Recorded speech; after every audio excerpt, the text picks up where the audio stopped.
Hey folks, this is Vince with Dad's Gaming Addiction, and once again we're going to look at the Star Wars X-Wing Miniatures game. Nothing fancy, just a quick preview for Wave 7. I don't own any of these products yet. This is just sort of a quick compilation from all of the different news articles on Fantasy Flight games. So if you want to learn more about these ships, you can head over to the official website, again, fantasyflightgames.com or something like that, and check out the various news articles there. Everything that you see here will be located there and then some. So the four ships that are in Wave 7, you've got two of the Scum and Villainy, one Rebel, and one Imperial. You've got Hounds Tooth, you've got the Karags Fighter. Now I'm just going to call it the K Fighter from here on out because it's got two vowels and 5 consonants, and you've got a K, an X, a Z, and an H. It's just a word with that many consonants. Particularly those consonants, it just doesn't want to be a word. So I'm just going to call it the K Fighter from here on out, just because. And then you've got the K Wing, and then you've got the TIE Punisher. So without further ado, let's move on to the next slide. This is a quick look at the Hound's Tooth. It's a large ship, so it'll use the large ship template here. This slideshow isn't going to cover every single one of these cards. The Fantasy Flight previews on the official website didn't, so I can't. But as you can see, it uses the large base. And if you take a look at the large base there's a dotted line running horizontally straight across there, which is pretty interesting. So your primary fire arc is in the front, and then the secondary, the auxiliary firing arc, is also in the front, but it covers more of a wide area. It can't shoot out the rear, but the secondary, you know, it has a wider range than the primary does. I just think that's pretty interesting. Just move on to the next slide. There's your maneuver dial. As you can see, it's not too bad. It can do one straight, one slight turn or bank. It can do a 2 hard turn in a pinch, but it's a red maneuver. It can also do a 0, although that's a red maneuver, similar to the shuttle, the Lambda class shuttle. I keep calling it the Tidarian shuttle, but that's because when I was a kid, I watched the Battle of Endor like 6,000 times, and you know that the Tidarian shuttle is what they flew, you know, to the planet Endor. But anyway. Yeah, the Lambda class shuttle can stop at 0 like this with a red maneuver. This ship can do that too. Alright, next slide. Here's a look at some of the pilots. You've got Bosk, has the same stats across the board in terms of attack, defense, hull, and shields. You've got 3166, so it's pretty durable. Little agility, so you're looking at you know, Millennium Falcon type agility, where it's going to take a lot of hits. It doesn't roll a lot of defense die, but it can soak up a lot of damage because it has shields and hull, you know, to offset that. When you attack, when you perform an attack that hits before dealing damage, you may cancel one of your crit results to add 2 hit results. So that's actually pretty nice. If you just want to quickly kill somebody with critical hits be damned, Bosk is the way to go about doing that. It sports a slew of upgrades down there. Has focus and target lock, and it has an upgrade cost of 35, or a point cost of 35. Lats Razzie. Pilot skill of 5. When a friendly ship declares an attack, you may spend a target lock you have on the defender to reduce its agility by 1 for that attack. So similar to Wedge Antilles in the sense that you can reduce agility on an opponent, but you have to spend a target lock in order to do it. That has a cost of 33. And then here's just your standard no-named ship, the Trandoshan Slaver. Pilot skill 2, no special ability, cost of 29. Some upgrade cards for you. Glitter Stim. At the start of the combat phase, you may discard this card and receive 1 stress token. If you do, until the end of the round, when attacking or defending, you may change all of your focus results to hit or evade results. So basically it'll give you an attack or defense buff big time. But that's a risk that you have to take there because, you know, not only are you discarding 2 points and getting a stress token, but you may not roll any focus, which, you know, wow, because you have to do that at the start of the combat phase. Okay, K4 security droid, I believe, I don't know if this is part of, I think we may have seen this before, I'm not sure, but we'll cover it again anyway. After executing a green maneuver, you may acquire a target lock. That's pretty decent. Outlaw tech, after you execute a red maneuver, you may assign 1 focus token to your ship. Okay, so whether you do green or red maneuvers here, you know, whatever you tend to do, you've got the K4 security droid and the outlaw tech sort of helping you out with that. Further in, you've got Bosk. After you perform an attack that does not hit, if you are not stressed, you must receive 1 stress token. Then, assign 1 focus token to your ship and acquire a target lock on the defender. Okay, it's not too bad. Hounds Tooth, after you are destroyed, before you are moved from the play area, you may deploy the Nash Ta Pup pilot. It cannot attack this round. So it's a Z95 Headhunter. So you're going to have I think it's the Most Wanted, which has the Z95 ships in it. So you're going to have that in order to make use of this. But you can see it comes with this card here, Z95 Headhunter, 2222, same as the standard Z95s. You have the pilot skill and pilot ability of the friendly destroyed ship equipped with the Hounds Tooth upgrade card. That's pretty cool.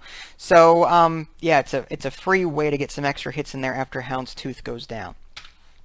Alright, so you've got the K-Fighter here. A small ship, as you can see. Here's a quick look at that expansion and all the tokens that come with it. Pretty light in terms of expansions, but it's okay. Here's the maneuver dial. As you can see, it's fairly maneuverable. 1 hard turn, it's a white maneuver. 2 hard turn, white maneuvers. Yeah, 4K turn, 5K turn. Yeah, nothing wrong with this at all. So very maneuverable. It seems like it's on par with like an E-Wing. All right. You've got the Talon Bane Cobra, pilot skill of 9, and the stats on this guy, 3241, so moderate to high attack, similar to that of an X-Wing, 2 agility, again, like an X-Wing, 4 hull, 1 shield, so less on the shield side, more on the hull side. When attacking or defending, double the effect of your range combat bonus. Wow, so if you're at range 1, you can get 5 attack dice as opposed to just 3. If you add, say, Predator on top of that, because you've got an elite symbol down there, so you could add all sorts of different cards to, you know, to give yourself an extra boost. So that I think this guy's going to be pretty popular. Graz the Hunter. Pilot skill of 6. When defending, if the attacker is inside your firing arc, roll 1 additional defense die. Okay, not too bad. That's a nice solid buff there. Black Sun Ace, pilot skill of 5, cost of 23 is a no-named. Same with the Cartel Marauder. Pilot skill 2 and a cost of 20. So yeah, again, all around not too bad. Here's some upgrade cards for you. Lightning Reflexes. After you execute a white or green maneuver on your dial, you may discard this card to rotate your ship 180 degrees. Then receive 1 stress token after the check pilot stress step. Okay, pretty cool. So it's sort of like a K-turn, you know, which is pretty nifty. You don't have to do a K-turn in order to make use of this.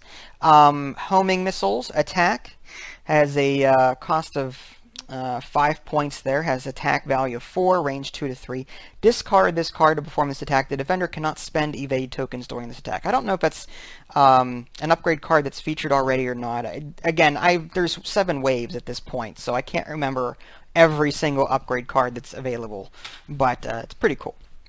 So the K-Wing expansion pack. I think the K-Wing is probably the most anticipated, in my opinion. If it's not this one, then the Imperial ship. But the reason I say that is because this ship has some extra abilities that we've never seen before. Here's a quick look at all the different stuff. It's a small ship, as you can see. Comes with some new bomb tokens, and I'll cover those in a minute. Has the new slam action, which I'll also cover in a minute. So the slam action, off to the left-hand side, you can see the reference card there. Basically, just in a nutshell, and I'm going to read verbatim what Fantasy Flight provided. In X-Wing, this sublight acceleration motor is represented by the K-Wing slam action, which allows you to perform a second maneuver immediately after you complete the first. This new maneuver must use the same speed as your first maneuver, although you may change your bearing. Then, until the end of the round, your ship gains a weapon disabled token and cannot perform attacks. So basically, you're giving up your right to attack in exchange for an extra maneuver. It's pretty interesting. Now, there are ways around not being able to attack, and that's where the bombs come into play. But let's go ahead and continue on. Bomb tokens. The ion bomb and ConnerNet tokens are bomb tokens. Bomb tokens detonate as described on their corresponding upgrade cards, producing one of the following effects. The ion bomb token, when this bomb token detonates, each ship at range 1 of the token receives 2 ion tokens, then discard this token. Or the ConnerNet token, when this bomb token detonates, the ship that moved through or overlapped this token suffers 1 damage, receives 2 ion tokens, and skips its perform action step. Pretty hefty there. Alright, so here's a quick look at the upgrade cards, Ion Bombs and ConnerNet. The Ion Bomb, when you reveal your maneuver dial, you may discard this card to drop 1 Ion Bomb token. This token detonates at the end of the activation phase. So that is a cost of 2. ConnerNet, more costly at 4. Action. So you have to use this as an action. Discard this card to drop 1 ConnerNet token. When a ship's base or maneuver template overlaps this token detonates. So Advanced Slam. After performing a slam action, if you did not overlap an obstacle or another ship, you may perform a free action. This is an upgrade card. So again, this is verbatim what was on the Fantasy Flight website. It's true that you can't perform attacks on a turn that you slam, but if you're equipped with an Advanced Slam modification, you can take an action to drop your proximity mines. Also, because your slam counts as a full maneuver, it allows you to drop your proton bombs in the middle of your activation right before you execute your slam. So you can drop bombs using this Advanced Slam upgrade modification. Pretty cool. So here's a quick look at some of the pilots. Miranda Donnie, pilot skill 8. As far as the stats go, 2154, so not too impressive in terms of attack or defense or agility. I mean, it's got some high hull and shield values to make up for it, similar to that of like a Y-Wing or B-Wing.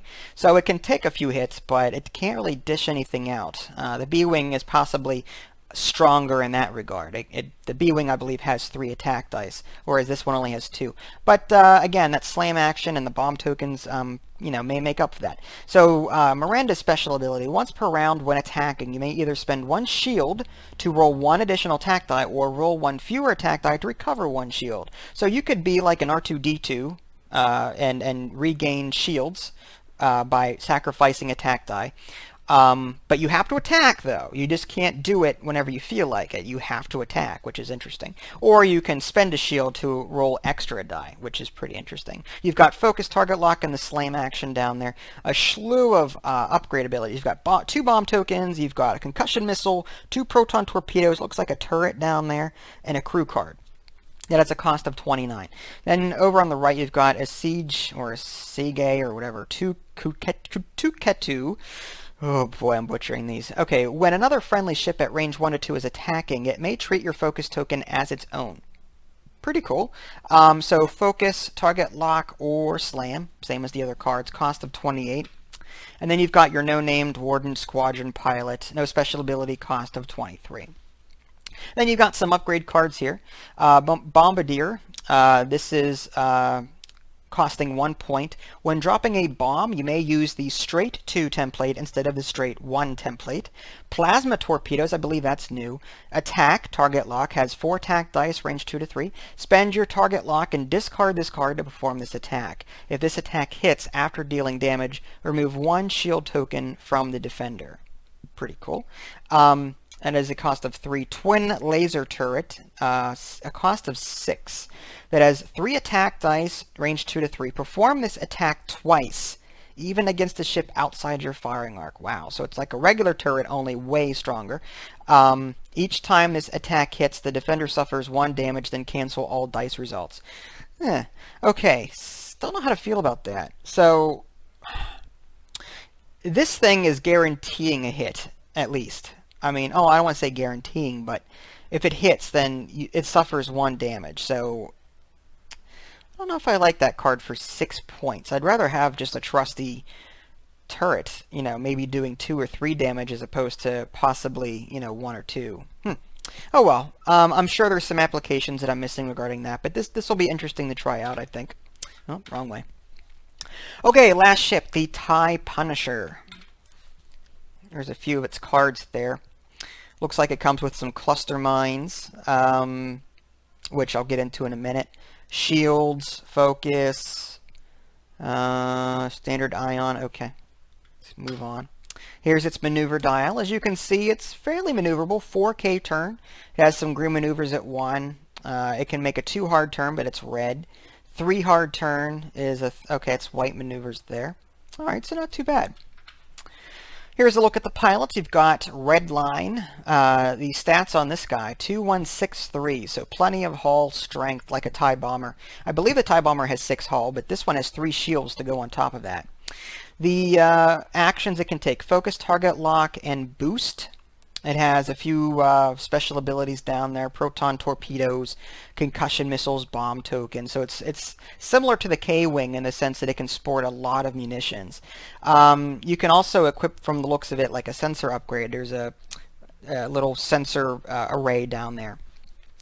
Anyway, the special ability on this red line, you may maintain 2 target locks on the same ship. When you acquire a target lock, you may acquire a second target lock on that same ship. I believe it's a weapons engineer ability or something like that. I know there's an upgrade card that lets you have 2 target locks at once. Death Rain over on the right-hand side there. Pilot skill is 6. When dropping a bomb, you may use the front guides of your ship. After dropping a bomb, you may perform a free barrel roll action. So you could drop a bomb in front of you, like you can fly in real close, drop a bomb, and then do a barrel roll out of the way. That's really cool. I like that. Cost of 26 points there. Alright, some upgrade cards for you. Auto thrusters, modification. When defending, if you are beyond range 2 or outside the attacker's firing arc, you may change one of your blank results to an evade result. You can equip this card only if you have the boost action icon. I like that. That's not bad at all. There's not a lot of cards that help you with blanks. I mean, you've got focus. You can turn focus into evades via, focus action, but, not a lot to do with blanks. But this card makes up for that. Twin Ion Engine Mark II, tie only modification. You may treat all bank maneuvers, which are like slight turns, as green maneuvers, as a cost of 1. And Cluster Mines, action. Discard this card to drop 1 Cluster Mine token set. When a ship's base or maneuver template overlaps a Cluster Mine token, that token detonates. It is a cost of 4. Last but not least, extra munitions. When you equip this card, place 1 ordnance token on each equipped proton torpedo, concussion missile, and bomb upgrade card. When you are instructed to discard an upgrade card, you may discard 1 ordnance token on that card instead. So instead of like munitions failure, where if you miss, you get to keep the card, this just basically, allows you to miss, but you get to keep the card. But you get to keep the card regardless if you hit or not, which is really cool. So I think a lot of people are going to be using that, especially these bombers here, because you can equip a lot of munitions on your ship. And that's it. Hopefully you enjoyed this little preview. I'm pretty certain that I'm going to be buying at least one of each ship. I haven't decided yet. Depends on my funds, and I don't get free copies of these things, so I have to spend my own money to do it. But I am pretty excited for this wave. If you have any thoughts regarding this wave, feel free to leave a comment. If you haven't already subscribed to my YouTube channel, that way you can keep up to date with any new content I'm going to publish. And I also have an official website out there, www.dadsgamingaddiction.com. This is Vince. Thanks for watching, and I'll catch you next time.